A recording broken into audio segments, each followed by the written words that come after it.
E aí, pessoal, tudo em paz? Como é que vocês estão? Firmes? Vamos dar início agora ao nosso aulão de véspera do concurso da PGE do Rio Grande do Norte. A gente selecionou alguns temas que a gente entende que são mais importantes, que são relevantes, que tem cara de prova, tá certo? A ideia é que a gente está fazendo uma revisão rápida, durante uma hora, dos principais assuntos, tanto em trabalho como processo de trabalho. Então, para otimizar nosso trabalho, vamos logo jogar os slides para começar. Pessoal, o primeiro ponto que eu queria falar com vocês é a matéria em processo de trabalho de competência. Competência é um tema recorrente, cai bastante nas provas, as bancas adoram cobrar competência. E o primeiro aspecto sobre competência que eu quero deixar claro para vocês é o seguinte: é um bizu, tá nem no slide. Se você chegar na hora da sua prova e você tiver dúvida se a competência pertence ou não para esse trabalho, se você tiver dúvida, tá, meu camarada? Não é se você souber. Se você souber, você responde como você sabe. Mas se você estiver na dúvida, o que, é que eu sugiro para você? Se você não saiba, diga que a solução, a resposta é que a competência não pertence ao seu trabalho. Por quê? A gente tem uma tendência ultimamente, nos últimos tempos, de tanto o STF quanto o STJ, na medida do possível, eles diminuem, eles afastam a competência desse trabalho. Então, se for uma discussão sobre há ou não há competência desse trabalho, se você tem dúvida, diga que a competência não pertence ao seu trabalho. Beleza? Superado esse aspecto preliminar, vamos começar aqui. Um primeiro aspecto que eu acho importante falar para vocês sobre competência é a competência de greve. Por quê? Porque essa competência de greve, ela quebra até mesmo essa lógica que eu acabei de falar, que é da gente sempre associar aqui na dúvida, em matérias controversas, a competência não vai ser do trabalho. Por quê? O artigo 114 da Constituição, que é a disciplina que estabelece as normas de competência de organização da Justiça do Trabalho, vai estabelecer que há competência da Justiça do Trabalho para os dissídios de greve. No entanto, essa competência sobre os dissídios de greve, ela não vai contemplar apenas os dissídios de greve propriamente dito, dissídio coletivo, dissídio natureza de greve, dissídio coletivo de natureza jurídica. Não apenas essas matérias. Todas as ações que também estiverem relacionadas ao exercício do direito de greve, elas também serão de competência da Justiça do Trabalho. Sobre essa matéria, o Supremo Tribunal Federal tem uma súmula vinculante, é a súmula vinculante 23, que assevera que pertence à Justiça do Trabalho a competência para ações relativas à responsabilidade civil por eventuais prejuízos decorrentes do exercício de greve, bem como ações possessórias do exercício de greve. Ação possessória de direito de greve, como é que é isso, Felipe? Isso era muito comum, pessoal, quando os sindicatos, quando o movimento paredista, os trabalhadores, eles faziam piquete, que são barreiras, digamos assim, nos estabelecimentos locais de trabalho, para impedir que outros trabalhadores pudessem adentrar no local de trabalho. Isso era muito comum nas greves bancárias, quando as agências eram importantes.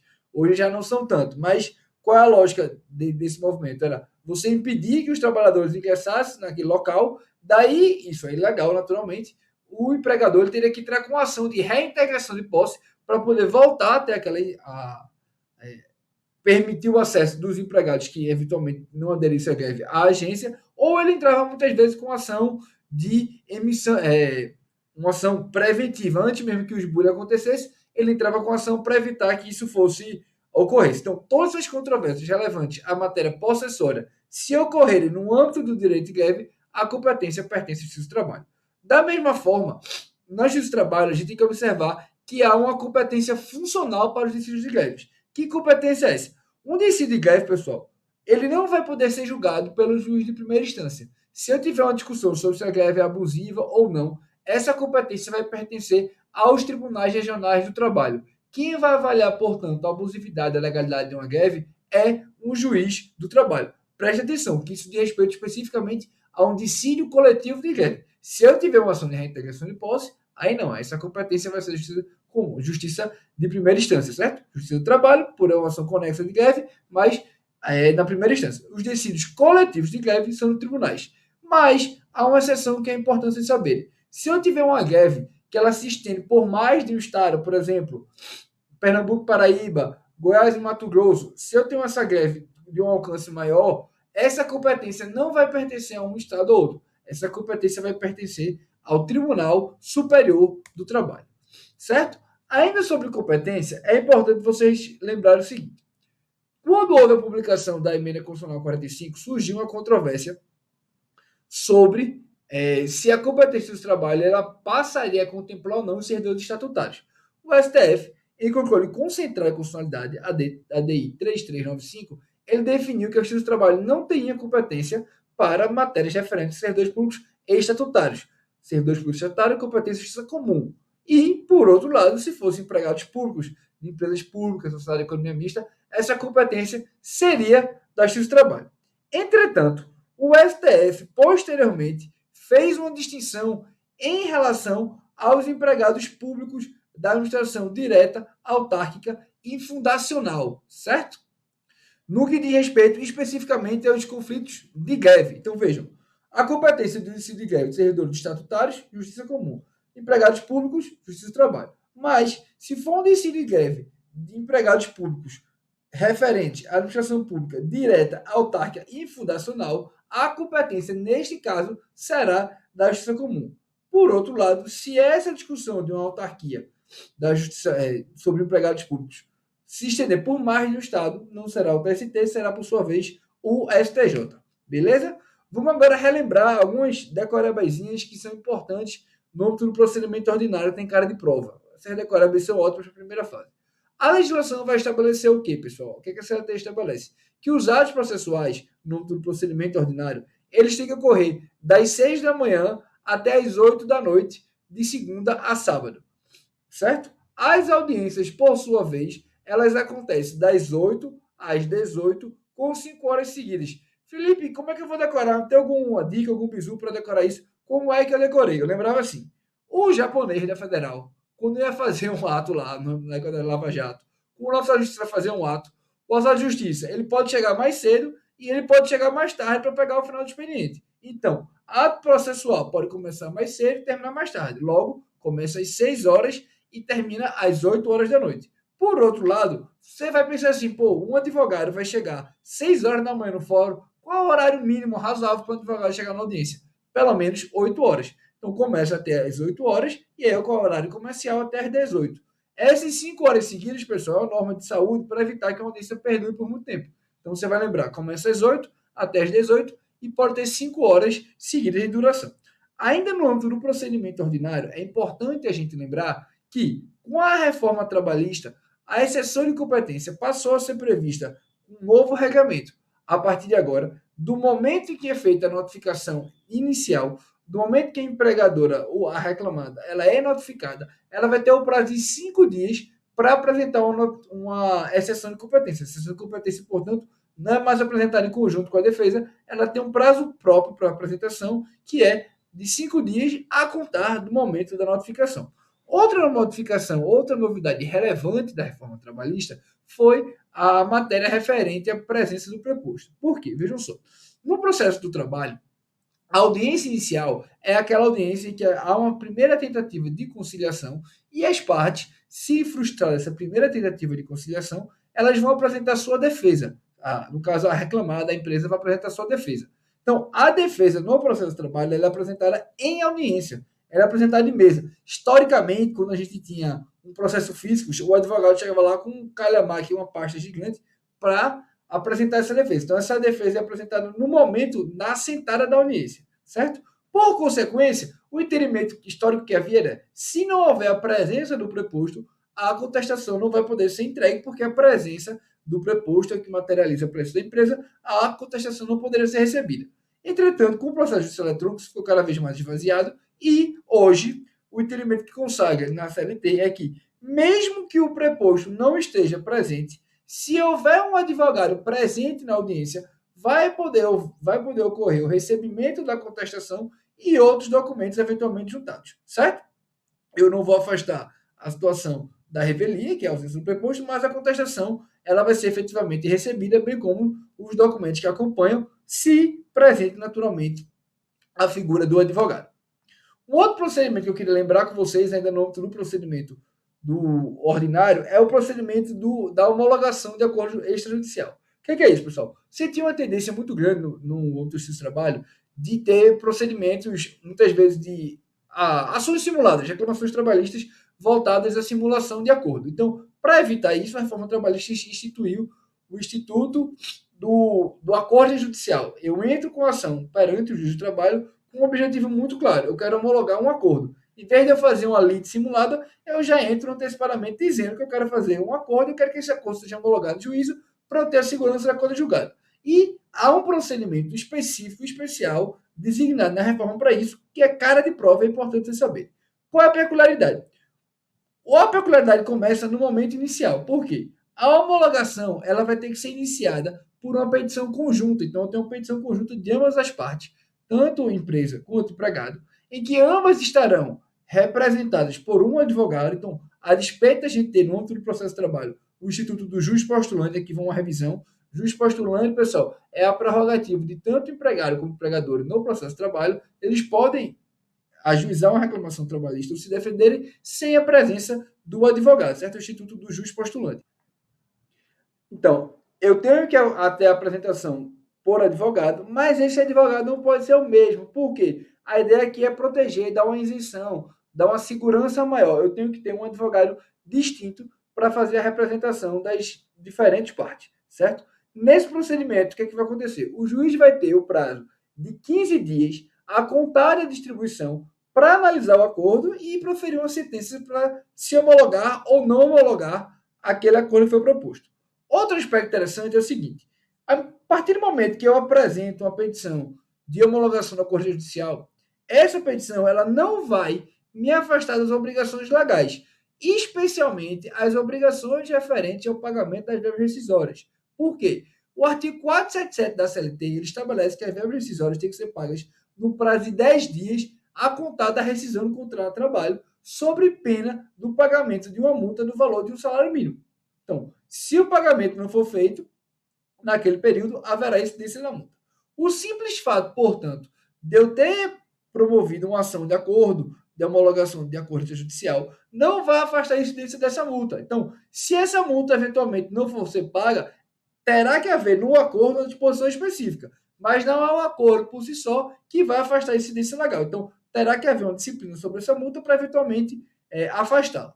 Na avaliação do juiz quanto à conveniência, à necessidade, à regularidade desse procedimento consensual, é possível que o juiz ele designe uma audiência para avaliar se está havendo uma coação, se o empregado tem ciência de todos os termos e tudo mais. Além disso, a partir do momento que há o ajuizamento dessa petição de acordo de homologação da Corte Judicial, eu vou ter uma suspensão da prescrição. Por quê? A lógica da prescrição é que a prescrição vai ter incidência quando a parte se mostrar inerte, ela se mostrar desatenta, descuidada com o processo. Nesse caso específico, se o reclamante ele está submetendo a sua demanda a uma homologação de uma Corte Judicial, ele está revelando que não está inerte, que não está descuidado. Então, enquanto houver o trâmite desse procedimento de homologação de acordo, não vai haver a incidência da prescrição, que só vai voltar a ocorrer com eventualmente o trânsito julgado da decisão que negar a homologação. Último aspecto importante sobre a homologação da Corte Judicial. O TST entende que a competência do juiz para avaliação, para homologação ou não desse acordo, ela se resume à homologação ou não homologação. De modo que não pode o juiz avaliar esse inciso homologo, esse inciso não homologo. Não pode haver, portanto, homologação parcial. Ao juiz não cabe se imiscuir no mérito próprio das partes, que ele cabe apenas, então, somente avaliar a validade, a regularidade dos termos avançados, do ponto de vista global, mas não pode dizer que uma cláusula específica ou não. Ou ele homologa ou não homologa. Esse é um precedente relevante da quinta turma do TST. Outro ponto que é muito comum em prova de ser cobrado diz respeito ao cabimento do recurso de revista. Isso é um assunto que eu adoro, gosto bastante de lembrar nas aulas de véspera, porque as bancas recorrentemente elas tentam confundir os candidatos a respeito disso. O que é importante a gente ter em mente? Vejam só, pessoal, a gente vai ter aqui um decréscimo. O procedimento, o rito ordinário, certo? É o que eu não vou ter uma competência maior. O sumaríssimo vai ser menor, a execução menor ainda, e a execução fiscal vai ser uma exceção à execução. Vamos aqui relembrar o que é o recurso de revista. O recurso de revista, pessoal, é um recurso especial, certo? Digamos assim, ele não é um recurso voltado propriamente a discutir fatos e provas, ele é um recurso voltado à uniformização de entendimentos. Meu objetivo é uniformizar o entendimento da jurisprudência trabalhista. O cabimento do recurso de revista é em face de acordos proferidos pelo Tribunal Regional do Trabalho no julgamento de recurso ordinário. Muita atenção, tá aqui, tá? Se eu tiver um acordo proferido no âmbito de um agravo de instrumento, eu não vou ter a possibilidade de apresentar um recurso de revista. O recurso de revista ele é cabível apenas e tão somente de acordos que julgaram recursos ordinários. Como é que isso acontece? Vamos relembrar. Recurso ordinário é mutante mutante a apelação no processo civil. Então, o primeiro recurso que eu apresento, que eu levo a discussão do âmbito da primeira instância para a segunda instância, para o âmbito do TRT. Se eu tenho um acordo do TRT e eu quero levar ele para o TST, o recurso cabível, o instrumento que eu tenho para tanto, é o recurso de revista. E como é que se estrutura, como é que se organiza o cabimento do recurso de revista? No procedimento ordinário, do rito ordinário, que é o mais amplo, eu vou ter a possibilidade de apresentação de um recurso de revista por violação à lei federal, por violação à Constituição Federal, por violação a súmulas e OJs, súmulas vinculantes do STF e divergência jurisprudencial.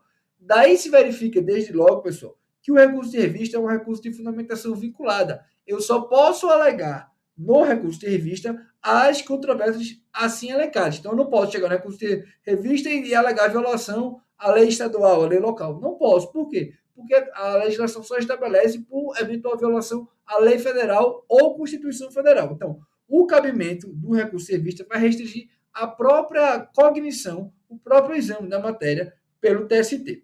Já no procedimento sumaríssimo, que é mais restrito, são causas menores, a lógica aqui é enxugar. Então, eu vou ter competência por violação à Constituição Federal, súmula do TST e súmula vinculante. Muita atenção, tá, pessoal? As bancas adoram dizer que cabe por violação à OJ.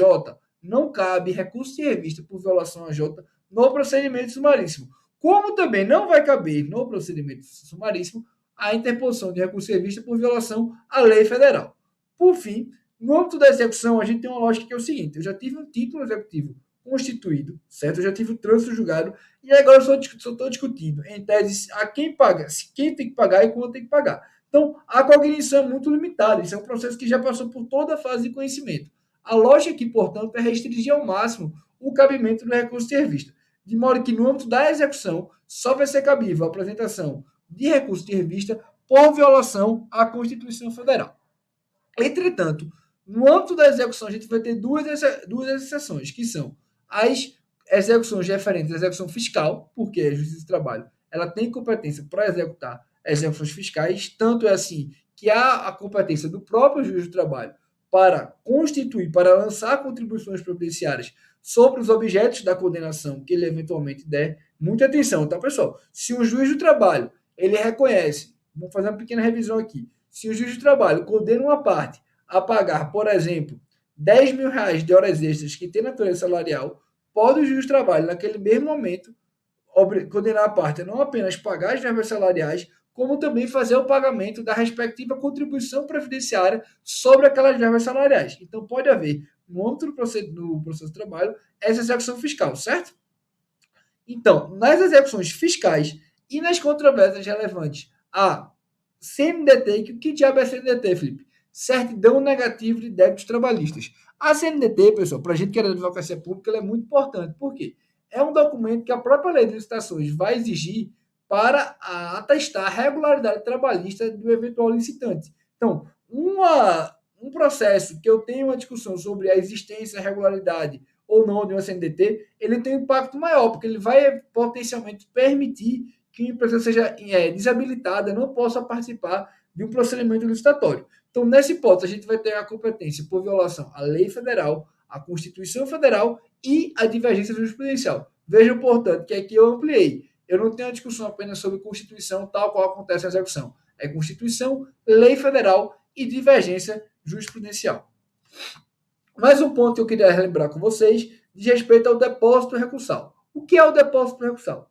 No processo de trabalho, pessoal, quando há interposição, a apresentação de um recurso, para além da materialização do preparo, o recorrente ele tem que fazer um depósito recursal, que tem por finalidade garantir uma futura ou uma ulterior execução. Então, o depósito recursal ele não é custas, ele é um adiantamento de uma futura execução para que o empregado, que vai sofrer os ônus de perdurar aquele processo, ele possa ter alguma espécie de garantia de que em uma eventual condenação, alguma coisa já foi antecipada, ele já tem direito a receber alguma coisa, certo? Então, para que uma parte possa apresentar um recurso ordinário, um recurso servista, ele vai ter que antecipar um valor considerável.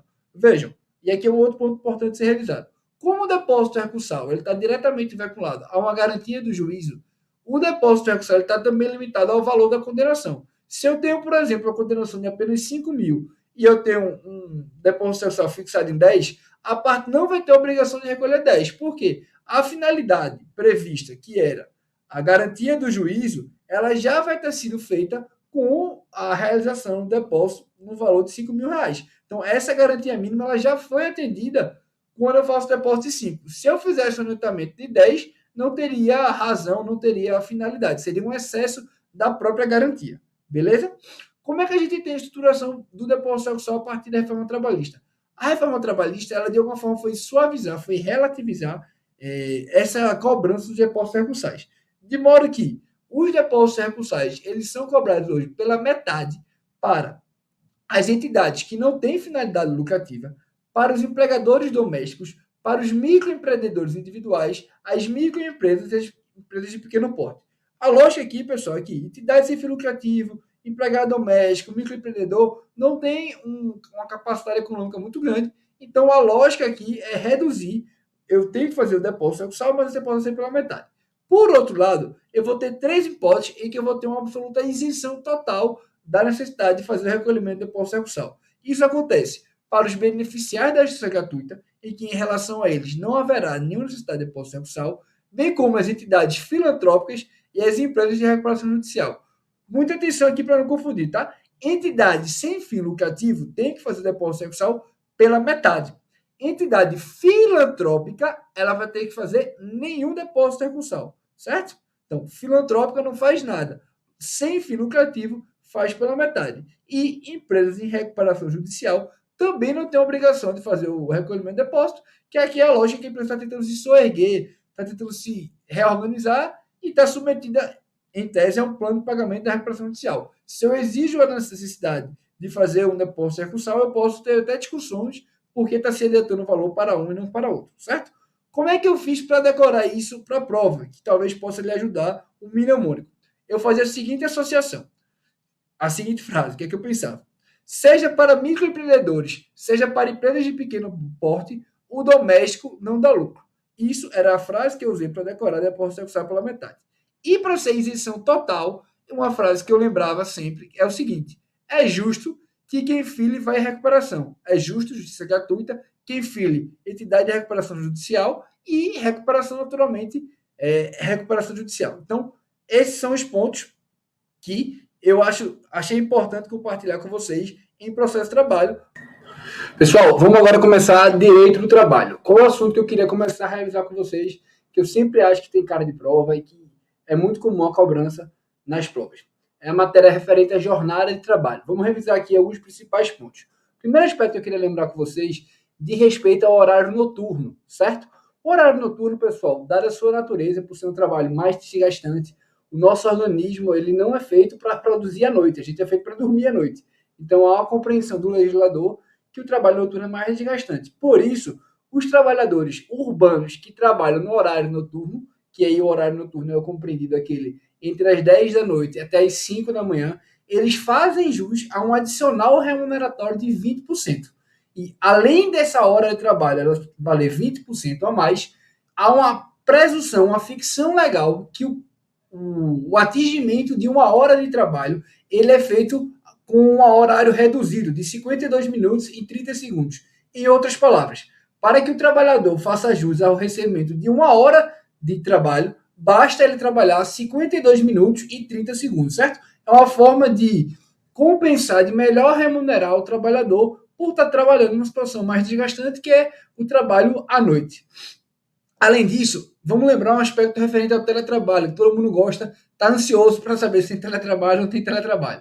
Vejam só, o teletrabalho ele é regulamentado na CLT. E a regulamentação estabelecida pela CLT, ele prevê um direito, uma faculdade do empregador de estabelecer o regime de teletrabalho. Mas, sendo uma faculdade do empregador, é possível que o empregador ele mude de ideia. Ele permita que o empregado trabalhe no regime de teletrabalho, mas depois diga, não, agora eu quero presencial. Isso é possível? É possível. Isso é uma prerrogativa do empregador. Não há, portanto, um direito subjetivo ao teletrabalho. Mas há, entretanto, um direito subjetivo do empregado a um prazo de transição, a um período de adaptação. Pensa assim, o cara está em teletrabalho, vai ter que organizar quem pega filho, deixa filho, pega no inglês, tira no inglês, toda aquela dinâmica própria de um trabalhador. Então, para o ajuste, para a adaptação dessa modalidade, a partir do momento que o empregador solicita o retorno para o trabalho presencial, o empregado tem um prazo de transição de 15 dias para voltar efetivamente ao trabalho presencial, certo?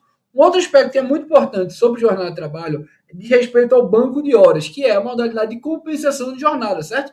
É uma forma, um regime previsto na legislação para que possa haver uma compensação do empregado e do empregador para que quando o empregado faça hora extras em um dia, ele compense na sequência. Isso é regulamentado da seguinte forma: eu vou ter um regime para um banco de horas anual, um outro regime para o banco de horas semestral e um outro regime para o banco de horas mensal. Por que isso é tão importante, pessoal? Porque isso aí dá dinamicidade, dá flexibilidade para a empresa, eventualmente exigir do trabalhador, em comum acordo, naturalmente, né?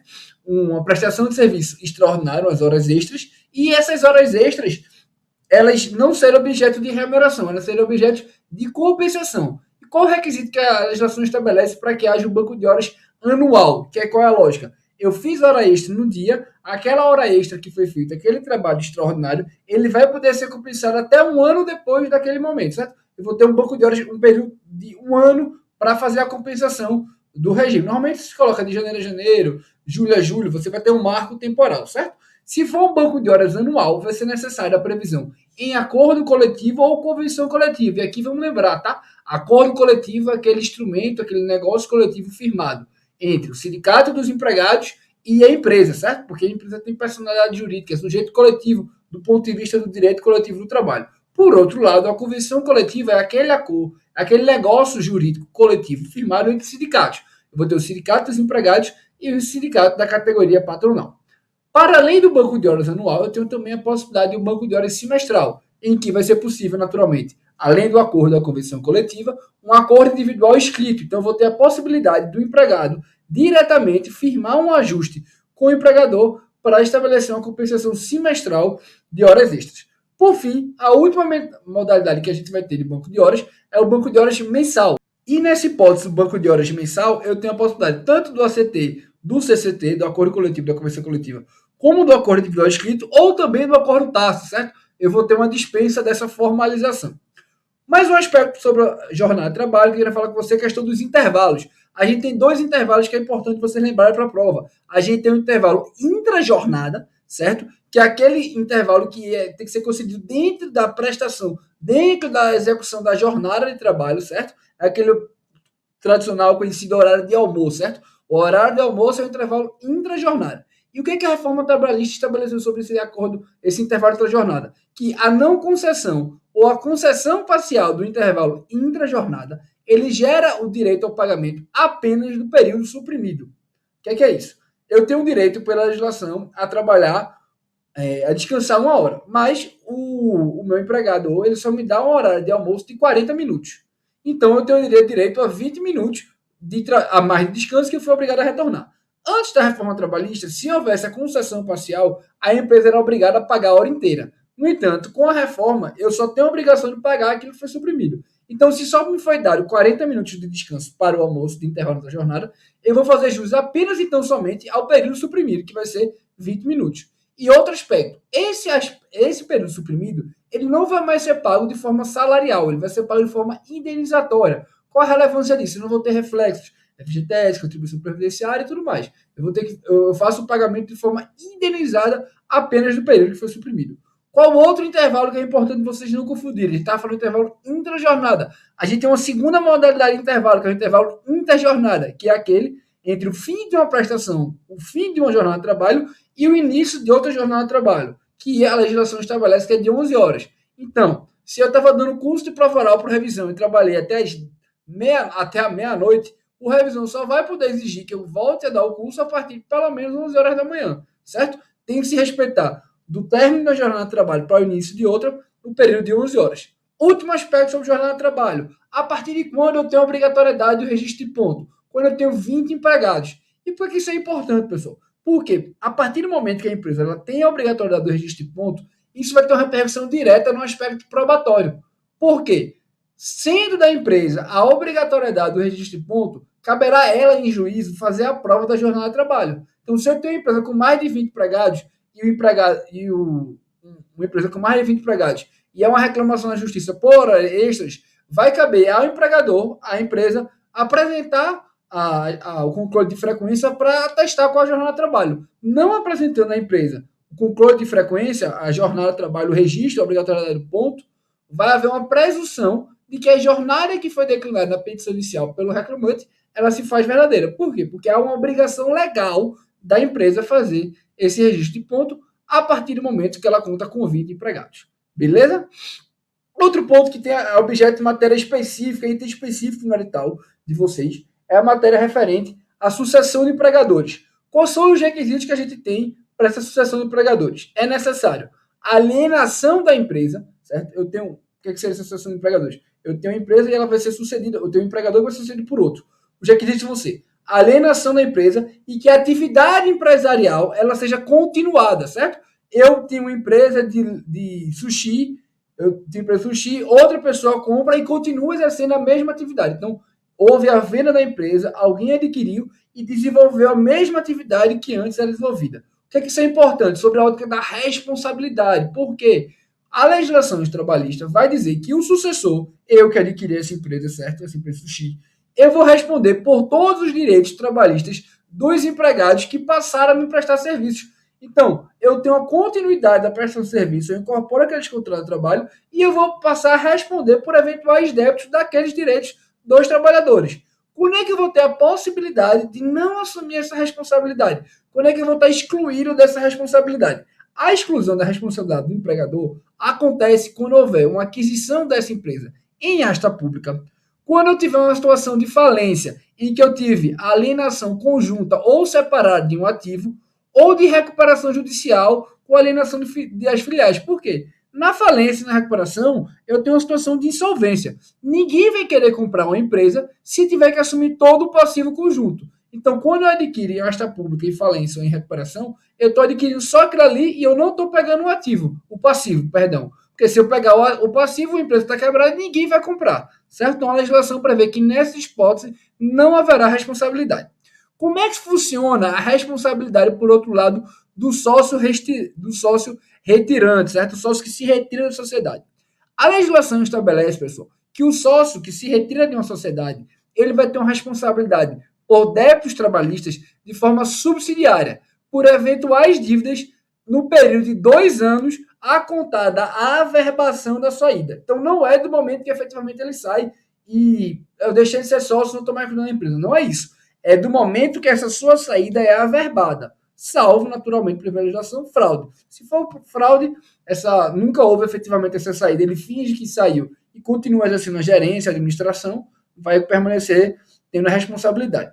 Além disso, a legislação estabelece o quê? Uma ordem preferencial para poder buscar a responsabilização trabalhista desse sócio. Eu vou ter que buscar inicialmente a responsabilidade da sociedade, da pessoa jurídica. Se essa pessoa jurídica for insolvente, não tiver crédito, eu vou procurar dos atuais sócios. Não tendo os atuais sócios crédito, aí sim é que eu vou poder procurar o sócio retirante. Daí a gente falar de ser uma responsabilidade subsidiária. Por quê? Eu vou ter uma ordem preferencial. Primeiro a pessoa jurídica. Se a pessoa jurídica não tiver os atuais sócios, se ainda assim os atuais sócios não tiverem patrimônio, aí sim, é só nessa hipótese que eu vou poder buscar a responsabilização do sócio retirante. Um outro aspecto, são os 3 aspectos, na verdade, sobre sucessão de empregadores que eu queria falar com vocês. Se eu tiver uma hipótese, pessoal, de desmembramento do município, o que é isso? Eu tenho um município, por exemplo, um exemplo que eu gosto de dar, um município, vamos supor, de Tamandaré. E aí, o Tamandaré é uma praia bem famosa lá em Pernambuco. Aí o município também vai se dividir em Tamandaré e Carneiros, certo? Se eu tiver o desmembramento desse município, de acordo com a súmula 92, o novo município que surge, certo? O novo município que vier surgido, ele não vai responder pelos débitos dos antigos empregados. Por quê? Cada município aí vai se responsabilizar apenas e tão somente pelo período em que o empregado prestou serviço. Então, o novo município, ele não se responsabiliza pelos débitos da época em que os empregados prestavam serviço ao município maior, certo? Então, eu vou ter uma separação, uma individualização dessa responsabilidade. Da mesma forma, se eu tiver a aquisição de uma empresa, de um grupo econômico, certo? E eu adquiro essa empresa quando ela era de solvente ou idônea economicamente, o fato de eu adquirir uma empresa de um grupo econômico não vai atrair a responsabilidade pelos débitos de todas as outras. Por exemplo, o Grupo Globo quer vender o seu jornal, o Globo, ou quer vender a Rádio CBN. Quer vender a Rádio CBN, que é do Globo.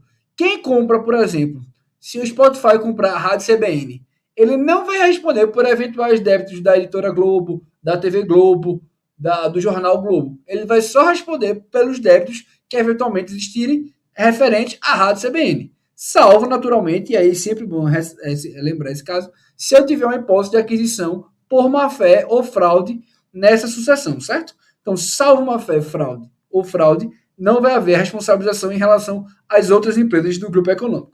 Por fim, em relação ao concessionário do serviço público, o sucedido, certo?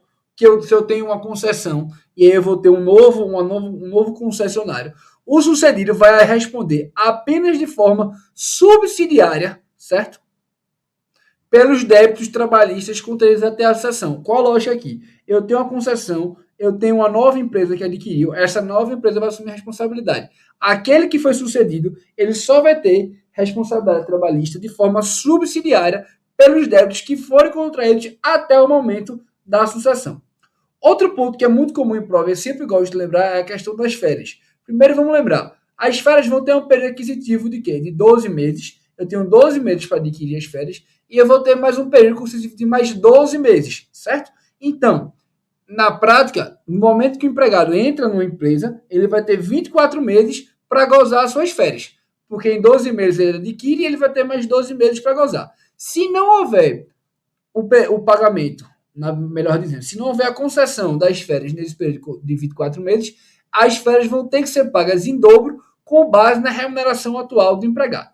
Quem é que vai definir o momento que as férias são gozadas? É o empregador. Isso é uma prerrogativa, é uma faculdade do empregador definir o momento em que as férias são efetivamente pagas. Por outro lado, no que diz respeito especificamente ao estudante menor de idade, certo? Ele vai ter direito a coincidir suas férias com as férias escolares. Então, se eu tenho um estudante que é empregado e ele é menor de idade, para que ele possa efetivamente pausar, ter esse momento de descanso, de recuperação da sua saúde mental e tudo mais, ele, no momento que ele está de férias escolares, ele também vai ter o direito de estar de férias no seu trabalho, certo? Da mesma forma, se eu tiver membros de uma mesma família, eles vão poder gozar essas férias no mesmo período, certo? A lógica é de preservação da unidade familiar, todo mundo poder desfrutar. Não faz sentido nenhum eu ter férias e minha esposa não ter férias, a gente não vai poder efetivamente desfrutar conjuntamente daquele momento. Então, excepcionalmente nesse caso, para membros da mesma família, eles vão ter o direito à prerrogativa de gozar no mesmo período, salvo se não houver a demonstração de que não haverá, quer dizer, melhor dizendo, desde que esse direito só por exercício se não houver prejuízo para o serviço. Se o fato de dois empregados não prejudicarem o serviço, não vai poder acontecer, não vai ter prejuízo, certo? Vamos lá, um exemplo para isso ficar um pouco mais claro. Vamos supor que numa indústria, um casal, ele só tem duas pessoas que sabem operar uma fornalha, e é marido e mulher, ou dois irmãos. Se nessa hipótese só tem duas pessoas, marido e mulher, que sabem operar a fornalha, não tem mais ninguém na empresa que pode, é óbvio que os dois não podem tirar férias no mesmo período. Então, nesse caso, eles não vão ter o direito subjetivo, porque se os dois efetivamente saírem, haverá prejuízo para a empresa. Mas, afora as hipóteses em que pode gerar prejuízo para o serviço, os empregados da mesma família vão ter o direito de gozar férias conjuntamente. Um outro ponto importante, incluído pela reforma trabalhista, é que as férias não podem ser concedidas 2 dias antes de um feriado ou do repouso semanal remunerado. Além disso, a reforma previu a possibilidade de haver um parcelamento das férias. Como é que isso acontece? Se eu tiver um comum acordo, um entendimento do empregado com o empregador, eu vou poder parcelar as férias em até 3 períodos, desde que um período seja obrigatoriamente de 14 dias corridos, que é um período que a legislação estabelece que você tem que descansar pelo menos 14 dias corridos, e nenhum dos períodos pode ser menor que 5 dias corridos. Então eu tenho aqui pelo menos gozar 14 dias corridos e no mínimo 5 dias corridos. O pagamento das férias, outro aspecto que é importante vocês lembrarem, até porque teve uma decisão do STF sobre essa matéria. O pagamento das férias, segundo a CLT, ele tem que acontecer com 2 dias de antecedência em relação ao início do gozo das férias. Entretanto, havia um entendimento do TST, uma súmula do TST, que determinava que se essas férias não fossem pagas com 2 dias de antecedência, a semelhança do que acontece quando as férias não são gozadas no período de 24 meses, que foi o que a gente viu no slide anterior, entendia o TST que esse não pagamento com 2 dias de antecedência gerava direito às férias em dobro. Entretanto, o STF analisou a matéria e, me parece acertadamente, concluiu que essa súmula era inconstitucional. Por quê? Não havia nenhuma previsão, não havia e não há nenhuma previsão legal que autorize o pagamento em dobro das férias pelo mero atraso da data prevista. Então, tendo em vista a ausência de previsão legal, o Supremo considerou a exigência do pagamento da dobra pelo não pagamento tempestivo das férias inconstitucional. Último aspecto sobre férias que eu queria lembrar com vocês. Abono pecuniário. Expressãozinha boa para cair em prova. O que é abono pecuniário? O abono pecuniário, pessoal, nada mais é do que o direito subjetivo do empregado de vender férias. É o popular, vou vender férias, quero ganhar dinheiro, vou vender férias. O abono, portanto, é um direito subjetivo do empregado de vender 10 dias de férias para poder recebê-las em dobro. Porque qual é a lógica? Quando eu tenho as férias, se eu estou vendendo as férias, vamos lá, vamos tentar explicar por que isso é em dobro. Se eu tenho direito às férias, eu tenho direito a receber sem trabalhar. Certo? Pernas para eu vou trabalhar. Não vou trabalhar e vou receber. Se eu estou trabalhando, eu vou ter que receber por estar trabalhando. Então, o empregado ele recebe em dobro, por quê? Porque ele já tinha direito a receber por estar de férias, e aí, por estar efetivamente trabalhando naquele período, ele vai ser novamente remunerado. Então, ele vende 10 dias de férias para que esses 10 dias de férias virem 20 dias em termos de remuneração. A legislação, entretanto, ela estabelece que esse abono pecuniário ele deve ser solicitado em até 15 dias antes do término do período aquisitivo das férias. Então, em até 15 dias antes do final do período aquisitivo, que lembrando, é de 12 meses a contar do início do contrato de trabalho, deve haver a solicitação do pagamento do abono pecuniário. Mais um aspecto que eu queria ver com vocês, que até porque tem um item específico nele e tal, de respeito, estou botando aqui, acho que aqui, vamos lá, aqui está melhor, de respeito à terceirização da administração pública. Questão central, isso é muito importante até para as fases subsequentes. Primeira pergunta, é possível terceirizar a atividade fim no âmbito da administração pública? Professor, essa discussão sobre a atividade fim acabou. Essa discussão do ponto de vista da possibilidade, da legalidade da terceirização, ela está superada. A gente não tem mais a antiga súmula 331. Mas, no âmbito específico da administração pública, eu tenho a importância desse critério de atividade fim. Por quê? Por conta da regra do concurso público. Por conta da regra, pessoal, que nos faz estar aqui. Nós estamos aqui, eu e vocês, por conta do concurso público, da exigência do procedimento do concurso público para a contratação de servidores. E, como forma de proteger, de blindar para que a terceirização não seja uma forma de contratar sem concurso público, é que se tem toda essa preocupação. Não por outro motivo, o artigo 48 da Lei de Licitações estabelece que só pode ser objeto de execução por terceiros as atividades materiais, acessórias, instrumentais ou complementares aos assuntos que constituem a área de competência legal do órgão da entidade. Então, a legislação, e a Lei de Licitação, ela reproduz aí os decretos federais que existiam sobre essa matéria e a própria Lei de Trabalho Temporário, que estabelecem a lógica, portanto, de que a terceirização ela não pode ter como objeto aquela atividade que é central em relação à administração pública. Porque se eu contrato, por exemplo, no âmbito da Procuradoria, eu vou terceirizar para o escritório de advocacia, eu vou estar esvaziando a atuação própria da Procuradoria. Então, eu só posso terceirizar aquela atividade material. Então, eu posso terceirizar a atividade de digitalização, eu posso terceirizar a atividade de vigilância, recepção, mas a própria atividade finalística, aquilo que constitui objeto, forma, é área de competência de um cargo, de um órgão específico, eu não posso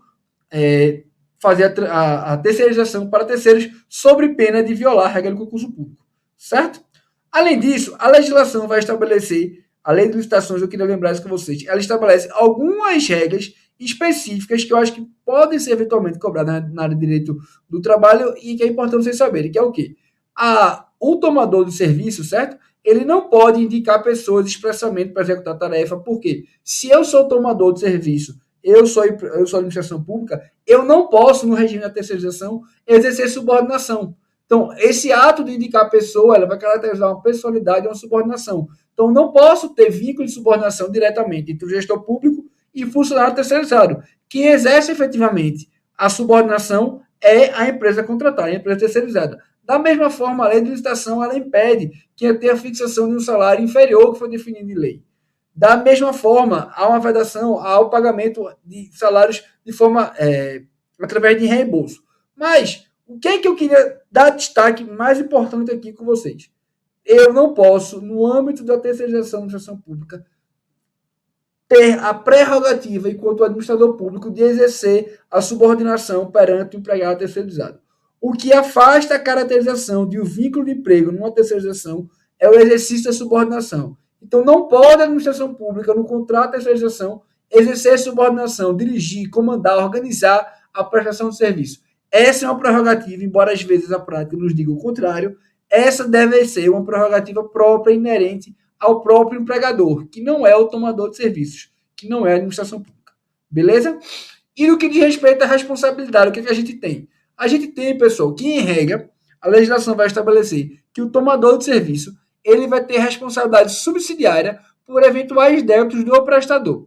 Mas há algumas exceções em que a responsabilidade será solidária. Se eu tiver uma hipótese de ilicitude ou de fraude, com base no artigo 942 do Código Civil, a jurisprudência trabalhista admite a responsabilização solidária. Da mesma forma, se eu tiver a prestação de serviço dentro das instalações do contratante ou em local estabelecido por contrato, e esses danos, e houver a busca de danos relacionados às condições ambientais, então, acidente de trabalho, assédio moral, doenças ocupacionais, no que diz respeito ao meio ambiente de trabalho, portanto, danos dessa natureza atrairão também a responsabilidade solidária da administração pública. Aqui mais uma ressalva interessante para falar para vocês. Vejam, a gente falou um pouco antes que a competência na Justiça do Trabalho para servidores estatutários, ela seria a competência para questões relativas a servidores estatutários, ela é da Justiça Comum. Entretanto, se eu tiver uma discussão sobre o meio ambiente de trabalho num prédio público que contempla terceirizados, efetivos e tudo mais, demandas relacionadas ao meio ambiente de trabalho, a competência é da Justiça do Trabalho, certo? Então, o meio ambiente de trabalho ele é objeto de uma proteção específica por parte tanto da legislação quanto da jurisprudência. O que é que a gente tem ainda do paradigma de responsabilização pela nova lei de licitações? A nova lei de licitações ela vai estabelecer, e ela já está em vigor, e é uma das primeiras provas que a gente tem de procuradoria, já com a plena vigência da nova lei de licitações, daí é um filho meu que eu acho que pode ter alguma cobrança sobre isso, que a nova lei de licitações ela vai estabelecer que eu só vou ter responsabilidade da administração pública e de forma subsidiária apenas então somente, porque sempre houve essa discussão se há ou não há responsabilidade, do ponto de vista objetivo para a prova, que eles precisam saber o que a lei de licitação estabelece. A lei de licitação estabelece que a responsabilidade subsidiária existe apenas para a contratação de serviços contínuos com regime de dedicação exclusiva. Caso clássico, recepcionista que só presta serviço de recepção para o órgão público. Atividade de vigilância, certo? Se eu tiver, por exemplo, um serviço de um pintor, um contrato de serviço de um pintor, que ele pinta um prédio um dia ou que o dia outro, eu não tenho. Por quê? Porque eu não tenho dedicação exclusiva. Tem que ser um serviço contínuo e com dedicação exclusiva. Além disso, eu vou ter que, além de ter esses requisitos referentes ao objeto do contrato, ser contínuo e ter dedicação exclusiva, eu vou ter também a necessidade de que o empregado comprove que houve uma falha na fiscalização do cumprimento das normas trabalhistas pelo tomador de serviço pela administração pública. Então, a lei de licitação ela exige que haja essa comprovação da falha. Uma controvérsia que paira ainda sobre esse ponto, e a matéria hoje está sobre repercussão geral no Supremo, é a quem compete a controvérsia para fiscalizar, para provar essa fiscalização. Há quem entenda no TST que, a partir do princípio da aptidão das provas, distribuição dinâmica, esse ônus probatório deveria ser do empregador, e há quem entenda como fato constitutivo, isso deveria ser um ônus da empresa. Vamos lá, recapitulando para ficar mais claro. Há uma corrente jurisprudencial no TST que entende, a partir do princípio da aptidão da prova, que esse ônus probatório deveria ser do empregador. O empregador, portanto, teria mais condições de provar. No entanto, há um outro entendimento jurisprudencial, inclusive em reclamações no âmbito do STF, que entende que, por se tratar de fato constitutivo do direito dos trabalhadores, esse ônus probatório seria dos trabalhadores. Para a prova de vocês, o que é importante em primeira fase vocês saberem? Que há essa controvérsia e que a matéria hoje está efetivamente submetida à repercussão geral. Eu tenho entendimento jurisprudencial no TST pelo ônus probatório ser do empregador a partir do princípio pedido na prova, e eu tenho no STF por ser do empregado em razão, STF em reclamação, tá? Do ponto de vista de repercussão geral para acidente vinculante, ainda não saiu julgado, ele está só com repercussão geral reconhecida. Último aspecto, eu queria falar sobre responsabilização com vocês, diz respeito, só um minuto, a qual objeto que a gente pode ter, qual objeto contratual que seja a responsabilização da administração pública. Isso é um caso que caiu em prova já, a partir da jurisprudência do TST.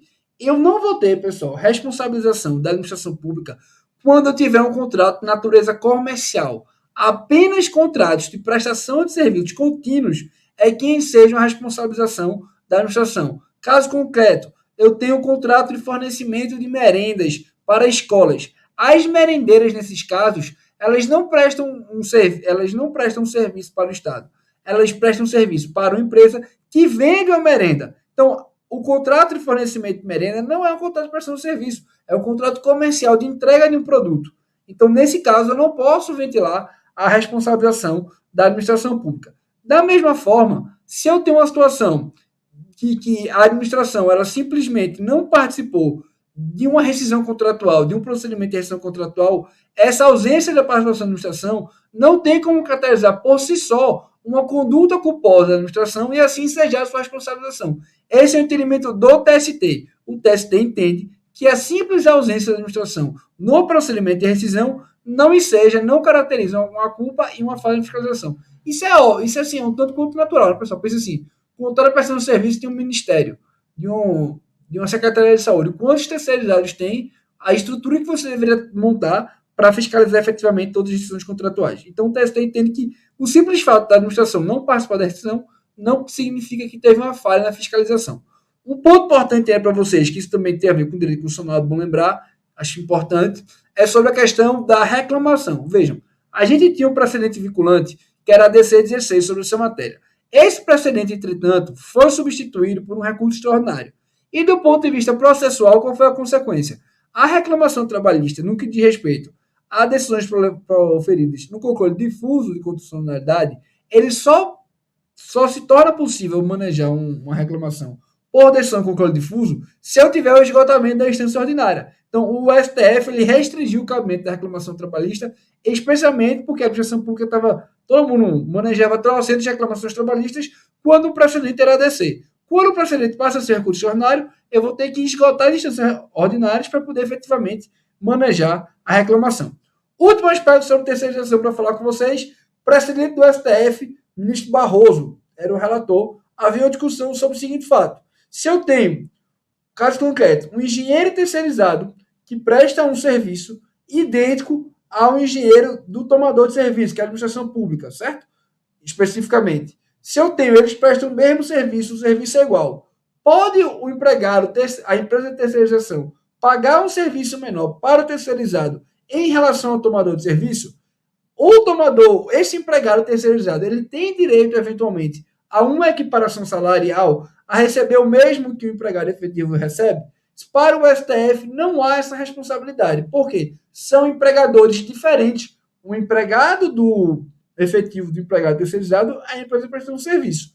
Não é o tomador. O tomador, ele é empregador apenas do empregado efetivo. Então, dada essa diferença de empregadores e também foi pontuado o aspecto econômico, da liberdade econômica e o efeito que isso teria de, eventualmente, dificultar, obstacularizar o fenômeno de terceirização, o STF entendeu que não havia direito à equiparação salarial entre empregados efetivos e terceirizados. Pessoal, por hoje é só. Queria agradecer a vocês pela atenção, desejar a todos uma boa prova, façam com calma, vai dar tudo certo, qualquer coisa que vocês precisarem, pode falar comigo no Instagram, estou à disposição, beleza? Um forte abraço a todos.